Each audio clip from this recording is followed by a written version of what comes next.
President Trump first suggested the U.S. purchase of Greenland back in 2019.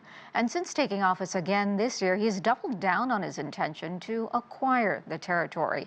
Greenland and Denmark leaders have repeatedly rebuffed his demands. President Trump sees the island's strategic location and untapped mineral resources as a major opportunity for America's economic interests.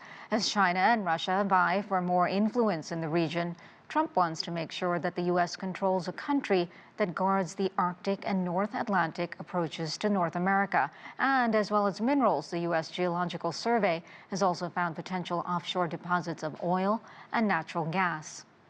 And joining me now to talk more about the relationship between Greenland and the U.S. is Christian Keldsen.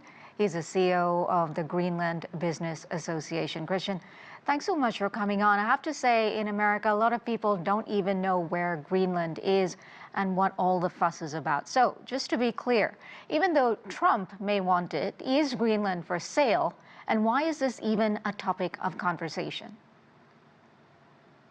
I think it's made pretty clear by every politician in Greenland and Denmark that Greenland, of course, is not for sale. A country is not something that you can sell off. And to the second part, we're right next to the U.S. We are on the eastern shores, or a bit north of you, pretty close, just 3 or 4 hours away from D.C. or New York on a flight. And so if the wide consensus is in Greenland that residents do not want to be a part of Denmark, what do they want? And what is the historic dissatisfaction with Denmark? It's a long relationship, and with relationships, you wear and tear over time. But there are also many good things in the relationship, and I think a lot of good could come out of the current situation, because we are seeing more discussions on what Greenland wants and what they want from the relationship with Denmark. The drive for independence has always been there, such as should in any society in the world. It's a very strong and relevant vision for any country. Christian, what benefit, if any, is there to Greenland natives being acquired, so to speak, or even being, strategically aligned with the U.S.? I'm not going to respond to that directly, but I think for any country in the world, obviously you need strong allies. There are security issues, there are trade issues, and there's the whole concept of doing business and having access to markets. So that's why Greenland is a global player looking to expand its global presence in the world. And we know that, Greenland has natural resources, it's mineral rich. But what else do you think that Donald Trump benefits by trying to strengthen this relationship or somehow acquiring, Greenland? It's most likely better to ask Trump that himself, but some of the things he said, it's for security reasons. The situation currently is that the U.S. has a strong agreement with Denmark and Greenland for many, many, many years. So there is easy access to a lot of cooperation between our nations, and we currently have an MOU in place. The U.S. has a strong presence here. They've invested here, we've got bases here, and they've got access to set up more. So I'm not quite sure what more could be obtained looking at the current options and agreements in place.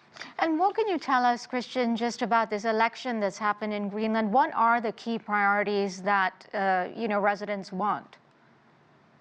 Well, fortunately, because it all started out very high fly with the relationship to the surrounding world, but where we ended up in the campaign was actually on some of the more closer to community issues of how to educate our youth, how to strengthen our healthcare system, and all the things that matter to ordinary people on the street in ordinary lives. Obviously, the underlying issue around any election in Greenland, and that's nothing new at this election, is the notion of how do we get more autonomy, how do we strengthen or expand the autonomy and work towards more sovereignty over time. And how much of a challenge is the economy there? Everyone worldwide is dealing with higher inflation. What are some of the issues tied to that?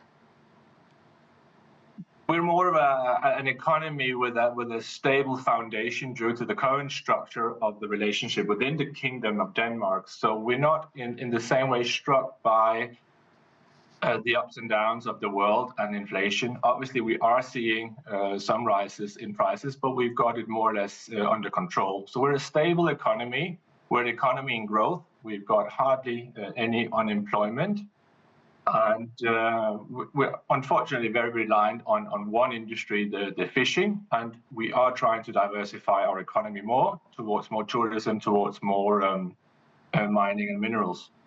All right, well, thank you for that insight. A lot of eyes on Greenland at the moment. Christian Keldsen, thank you so much. You're welcome.